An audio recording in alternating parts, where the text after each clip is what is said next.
ಕಾಲ್ಗೆ ಹಾಕ್ತಾರಂತೆ ಬಿಡಿ, ಪಾದ ಹತ್ರ ಹಾಕ್ತಾರಂತೆ.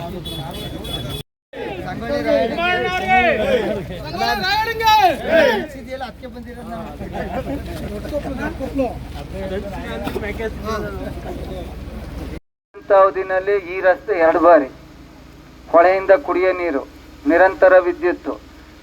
ನಾಗಣ್ಣ ಕೇಳಿದಂಥ ಸಂದರ್ಭದಲ್ಲಿ ನನ್ನ ಕೈಲಾದಷ್ಟು ದೇವಸ್ಥಾನಗಳದ್ದು ಅನುದಾನ ಕೊಟ್ಟಿದ್ದೆ. ಈಗ 1 ವರ್ಷ ಆಯ್ತಲ್ರಪ್ಪ. ವಿಶ್ವನಾಥ್ ಅವರು ನಾವು ಇಬ್ಬರು ಸೇರಿ ಒಂದಷ್ಟು ಊರೊಳಗೆ ಕಾಂಕ್ರೀಟ್ ರೋಡ್ಗೆ 1 ಕೋಟಿ ರೂಪಾಯಿ, ಇದು 2ನೇ ಸತಿ ಅದನ್ನೇ ಹೇಳಿದೆ.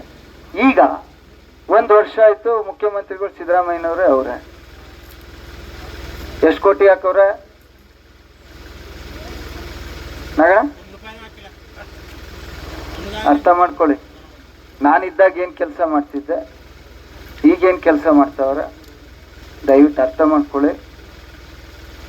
ದೇಶ ಉಳಿಬೇಕು, ಈ ರಾಜ್ಯ ಉಳಿಬೇಕು ಅಂತ ಹೇಳಿದ್ರೆ ಇವತ್ತು ನರೇಂದ್ರ ಮೋದಿಯವರು ಈ ದೇಶದ ಪ್ರಧಾನಮಂತ್ರಿಗಳು ಮತ್ತೊಮ್ಮೆ ಆಗಬೇಕು.